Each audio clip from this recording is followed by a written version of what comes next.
So I took on a little experiment recently for the last 4 months that has taught me a few lessons about social media. And in this video, I'm going to share that with you.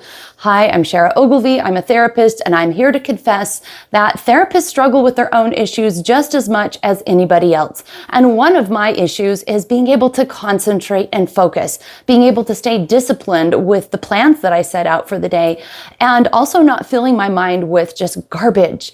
So January 1st, one of my resolutions was to just stay completely off of YouTube and social media. Now, I've been a very minimalist person on social media for many years, and I decided, let's just stop the scrolling on YouTube. Let's get completely off.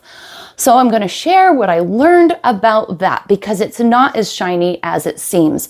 There's a lot of talk about how you should get off of your phone, and I agree.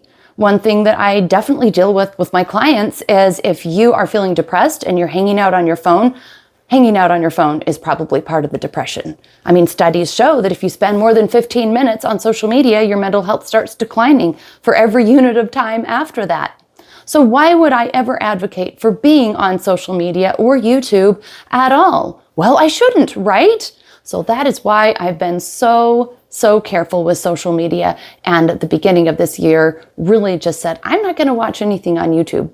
So for the last 4 months, I literally have not watched anything on YouTube unless it was chaperoned with my husband or daughter. If they wanted me to watch something, I'm like, fine, we will sit down and watch it like a TV show. That is how this is going to go, because I don't want to get stuck on those endless scrolling and clicking and then clicking on the next thing and the next thing. You know what I mean, where you wake up from the fog of scrolling and you wonder, what the bleepity bleep have I been doing for the last unit of time? So, okay, the last 4 months, I have been incredibly productive. I'm not going to lie. I've gotten tons done. I have not been distracted. I've been able to focus in on some writing projects. I'm a content creator on, at this point, several platforms, and I have 3 YouTube channels. So I'm able to create my content. The thing is, I'm just not consuming content. I'm creating it, yes. But I'm able to really work on my creative pursuits without distraction. I've been able to get my cooking done, my exercise for the most part, and see my clients and hold my relationships intact. So that's a winner, right? Totally productive. Well, here is where it gets a little bit gray area, a little sticky.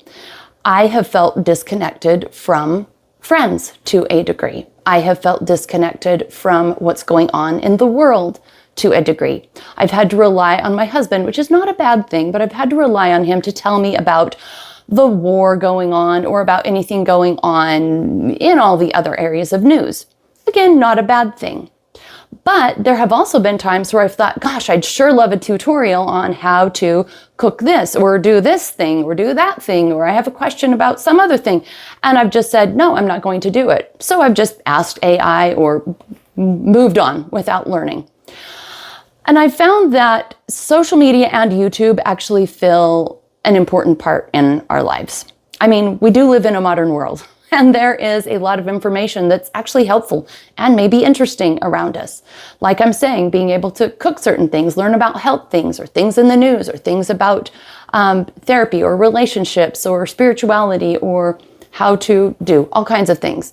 And it's not the way it used to be. You don't just go to the library and look it up. The newest content is usually in a video or somewhere online. That's just how it is. And so by refusing to be on social media or YouTube or whatever, I've actually cut off sources of information that are extremely efficient and tremendously helpful, and to be honest, a lot of fun. So although I've been very productive by staying off of them, I have found that, of course, with restraint and focus, I'm better off to have some, to be able to choose and be in control and be intentional about what I'm getting off of Facebook or YouTube or how I'm interacting on any of these other sites. That if I go into that site knowing what I want and have that interaction, message that friend or like or comment on their post or get that tutorial on YouTube that I need, it enriches my day. It gives me the little social connection. It gives me the information I need. And it's actually super helpful. So I know, as for me, I've spent a lot of time bad-mouthing the time on the phone, and I still feel that we have to be incredibly cautious. But I do believe, like with anything, balance is essential. So going to zero use of social media and YouTube really wasn't healthy for me. I wasn't able to get access to information and some connections that I actually really wanted. So the moral of the story is balance. And the time away that I spent did help me get perspective. I did a similar thing a few years ago where I went on what I call the YouTube cleanse for, I think it was almost a whole year. I hardly did any, because YouTube has been typically the one that draws me in the most. And whenever I do a cleanse, it just helps bring me to more balance. But I always come back because there's a reason it exists. Yes, YouTube and any of the platforms have the ability to make you waste time. They can get you going down rabbit holes of clickbait and getting into negative spirals. So if you can avoid that, if you can be intentional and just get on the app, know why you're getting on the app, fulfill that need, and then get off of the app, it can fulfill parts of your life that are actually incredibly helpful. So that's my journey. What do you guys think? Do you have the same kinds of experiences? I know it's something that can get in the middle of marriages. Like, I'm 100% against couples scrolling in bed. I think beds should be phone-free zones. I'm 100% against people being on their phone when they're in the company of family members and friends, unless they say, hey, I'm going to go on my phone for a minute to do this, and then they get right off. So we're informing the people around us, we're involving them, so it's not a tool of disconnection. So the kinds of phone use that I feel like works and is healthy is when you are alone, or when the other people around you and you have a brief conversation. This is why I'm getting on it, and I will be off soon. So it's very intentional, and that when you are on it, that you are just dialed in as to what your purpose is. You have time restraints and you have a clear intention for why you're on there. Then it can actually be really helpful.